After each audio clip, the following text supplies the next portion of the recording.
Bad thing number 3 is ransomware. Now, ransomware is getting a program onto your computer, so it can't just be a website. It has to be a genuine, real program, application running on your computer, like a browser or Photoshop or Microsoft Word, an actual application that encrypts all your files and then communicates with a server someplace and then sends you a message like this. It says all your files are encrypted and you need to send $600 in Bitcoin to this address, and if you don't do it fairly quickly, everything's gone. So that's ransomware. How do you do that? Well, first of all, you have to write the program that encrypts all the files and sends the key to a website and whatever. That's extremely easy. That's the easy part. The hard part, which is really not that hard, is you have to get that program installed on the victim's computer and get the victim to run it. Well, you can use a phishing attack to do that. So in the website, you know, where I sent people a fake email and they clicked on change your address and they went to the Capital One website and it asked them to change their password. Well, instead of that, how about I just say that Capital One recommends you check your computer for malware.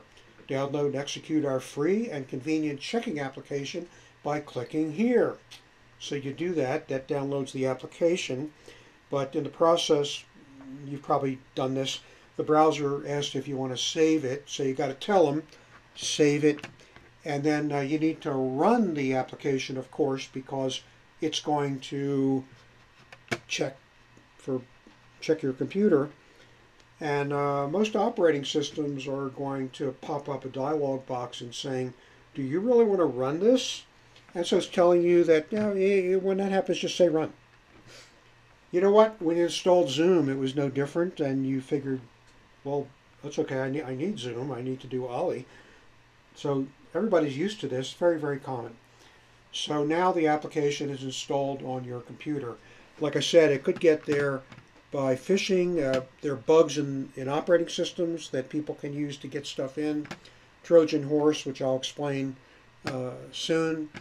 USB drive dropping. I don't think I have any slides on this, but in an experiment they took about 75 USB drives and got to a bank real early in the morning, like about 6 a.m., dropped them in the parking lot, and by about 9 in the morning, you know, at least a dozen of them had been plugged into the bank's computers, and people were checking to see what was on them.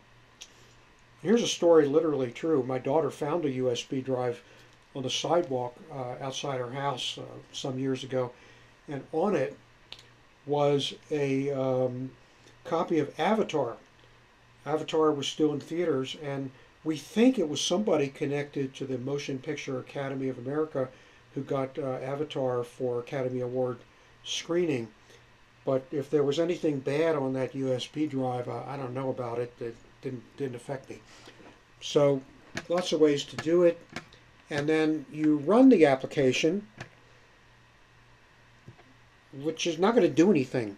It's ransomware. It's not going to check your computer. And it says the safety check will be run at night, because after all, it's time consuming. We don't want to interfere with your computer operation. Be 3 a.m. tonight. Figure, okay, good. Well, when you come back the next morning, you get that. All your files are encrypted and you're in trouble. Now, when I actually did this, because I did write a program so that I could show you the thing actually working, because like I said, I don't just want to show you PowerPoint with made up stuff. I want to show you real stuff that I built. So I actually wrote a program and ran it. And my web root anti-bad guy stuff says, this is a new and frequently seen program. Well, infrequently, like it never saw this before. Recommendation, block this. See, WebRoot kind of knows about Photoshop and browsers and LibreOffice, which is what I use to prepare slides, and All My Tube, which is what I use to capture YouTube videos. knows all about that. But this thing, computercheck.exe, Webroot is saying, we don't know this. We don't know what this is. I can run it, which I did in order to get that previous slide. But Webroot is saying, not good.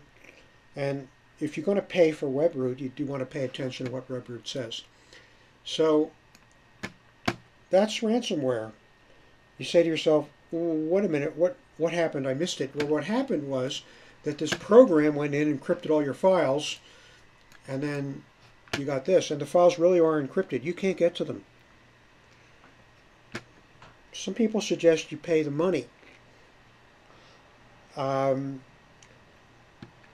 You may say to yourself, I read about Bitcoin in the paper and saw it on TV. I don't know how to get a Bitcoin. These places have excellent customer service. They will help you get a Bitcoin. No joke. Or they may say, never pay, never pay, never pay, don't ever pay. And then you say, well, then what?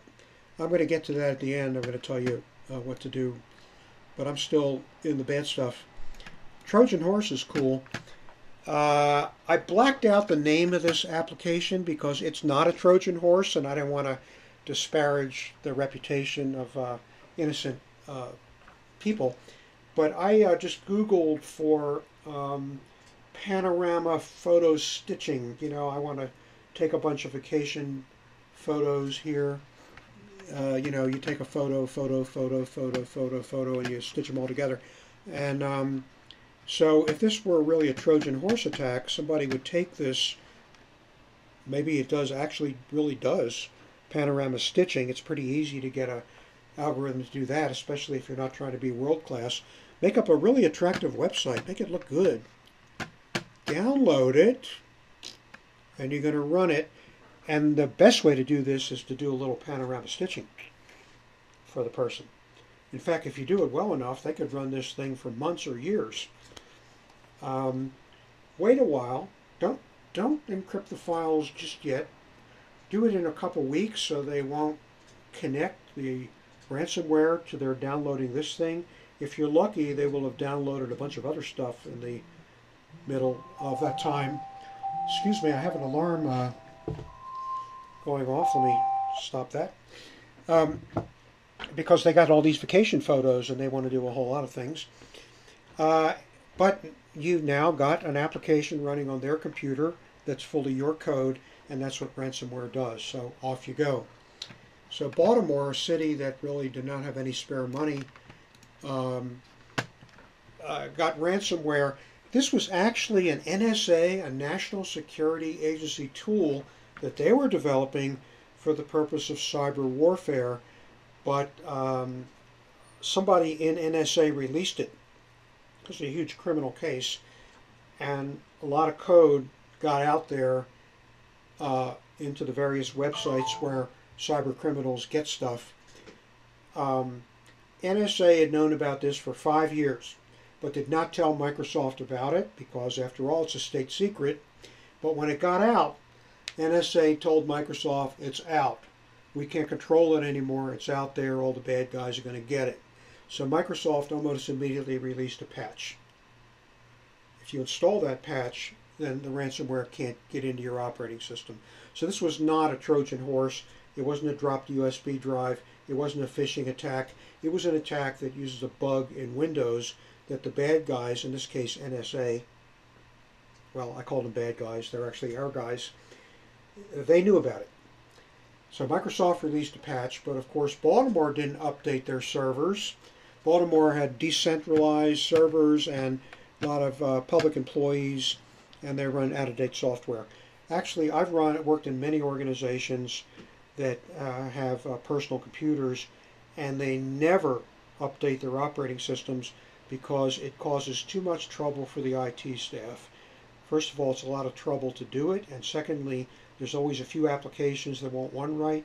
Then maybe it's a new version of the browser, whatever, and then they got a whole lot of calls to tech support, and then the managers complain that the IT department screwed up again. So every IT manager who expects to get anywhere does the smart thing and leave the operating systems alone. And if they get a ransomware attack, they just scream bloody murder and try and make themselves out to be a victim, and that was the case in Baltimore. So Baltimore ended up spending a whole lot of money to the bad guys, and then they ended up spending a whole lot more money to fix up their systems.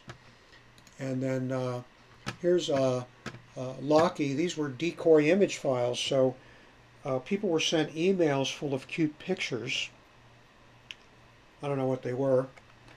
And just as an experiment, I made up a file. It's called Emily and Tommy JPG. You could make it something else more enticing.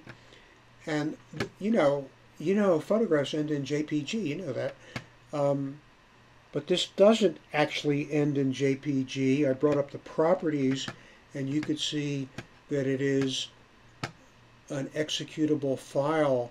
That the real file name is emilyandtommy.jpg.exe, executable program.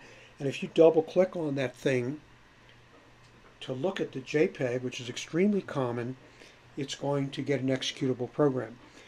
If I were writing the executable program, I would have it show a photo.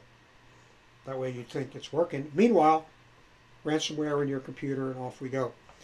This is because Microsoft, and I think Apple does this too, they decided the operating system would be sweeter, easier to use, more friendly if they didn't show you ugly extensions. So they don't show you the extension.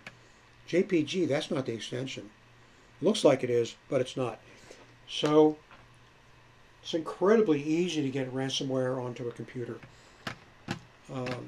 So let me stop here, and I will wrap up with another video to finish this section.